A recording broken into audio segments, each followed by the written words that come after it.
Well, hello everybody. Another day on the treadmill. Getting started a little late for me. It's 8:05, but I wanted to put some banana bread in the oven for my teenage son so that it would be ready when he gets up. So I'll also be taking a break in between, within my hour somewhere to go check on that. However, the good thing about it's a really big shift. I don't think I've talked about this yet. And if I have, I'll just reiterate it. Working out 3 to 5 times a week, every week from age 18 to age 40, except for after each baby for a while. I don't know why. I think it's my personality. But essentially, I would always work out at 8 to 9 RPEs, or rate of perceived exertion. And basically what that means is it's a you assign it to yourself of how hard are you working on a scale of, 1 to 10. And 10 is like you can barely do anymore. You're about to collapse. And 1 obviously is like you're barely doing anything, and everything else is in between. So it's really a judgment call as to what number you give it. And essentially there are, more specified guidelines with the personal training certification organizations. There are some established words that they use for each range. But essentially it's what I said. So for me, just describing what I typically do, it's 8 to 9 RPE, rate of perceived exertion, because I always wanted to get the best workout I could. That just made sense to me. I wasn't trying to win any awards, or I've never done any running races for time. I don't care. They're sort of social events if I've ever done them. It was just normal. That's how I looked at it. So, but now I've made the shift, and I don't think I'll go back to my rate of perceived exertion is a 6.5 or 7, meaning that I really, I'm going to work and make it worth the time that I'm putting in. I'm not going to dilly-dally. When I go to the gym, I don't really chat with people.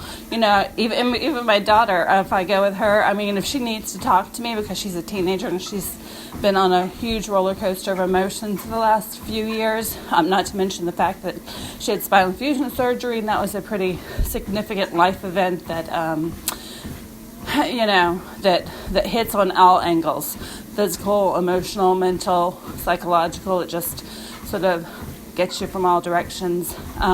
So there have been, and unlike me, when I work out at the gym especially, I get pumped up, I get high on the chemicals, and she actually, I'd say a third of the time, maybe even a half of the time, ends up crying. So I'm not sure what's happening there. And again, all this happened at the same time as, the years of teenagehood, spinal fusion surgery, and like us, teenagers are human too. And so, she's comparing herself, she can't, after school, if they're going to walk somewhere and get something to eat or something to drink or go to this little shopping area or whatever, she would have to ask the other kids to stop to take a rest, and because of not being in shape lung-wise enough to do what they were doing.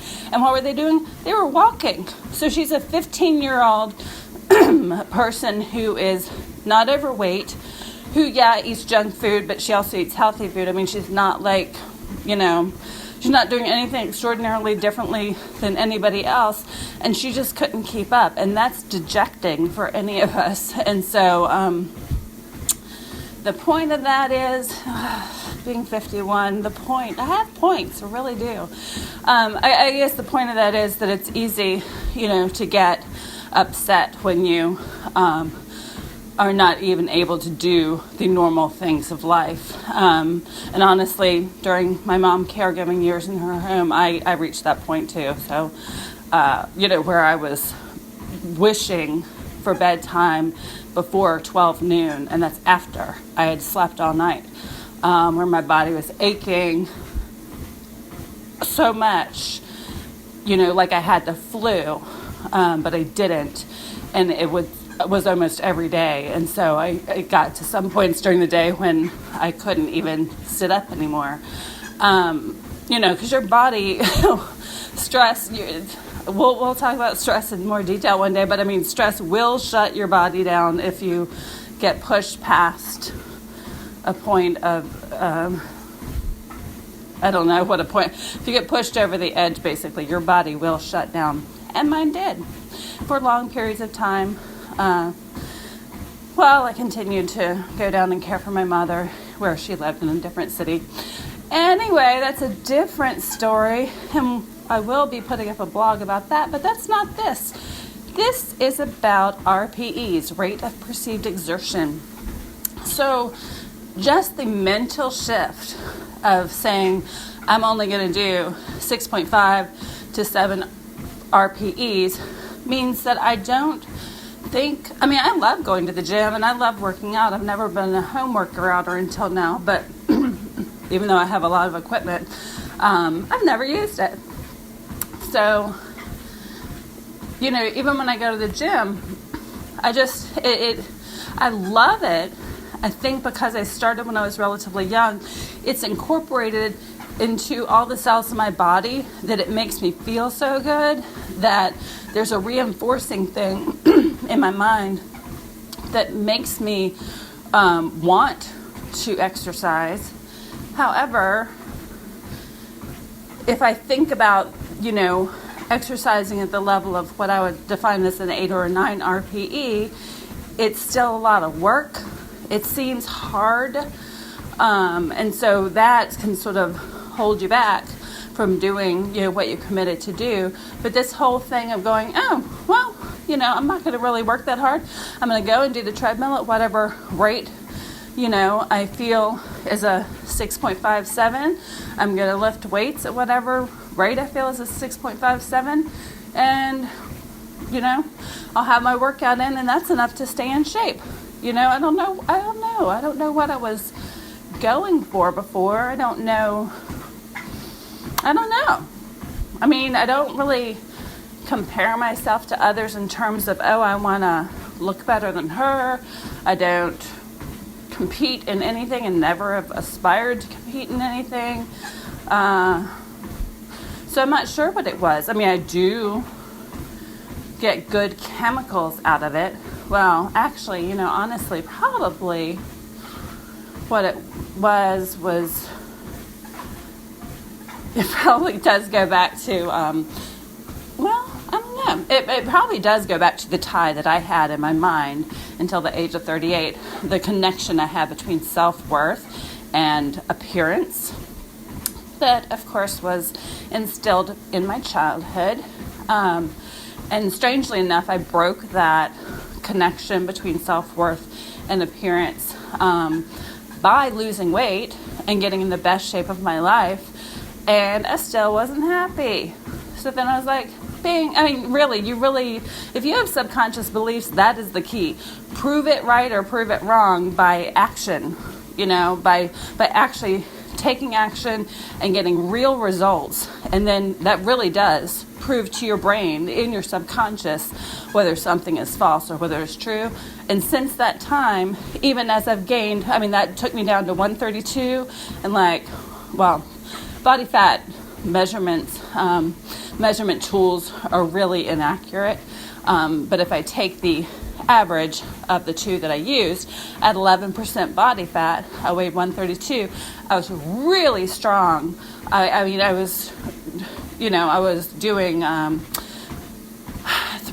some yard work with someone in my old yard, and we had these wood pylons that we were getting rid of that had previously been used for landscaping by the previous owners. And I was just hurling these things. So all good. However, I didn't, that getting in really good shape. So 132, now I'm around 182, 50 pounds more. I have zero connection to self-worth with my weight.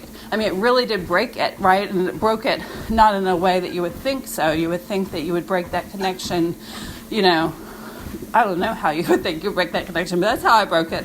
I lost weight. I got in really good shape. And that did feel good. I mean, I felt great looking in the mirror and stuff, but it had nothing to do with self-worth. It was really interesting. So that's how you shine a light on a false belief, is by proving it right or proving it wrong, like in real life, real action.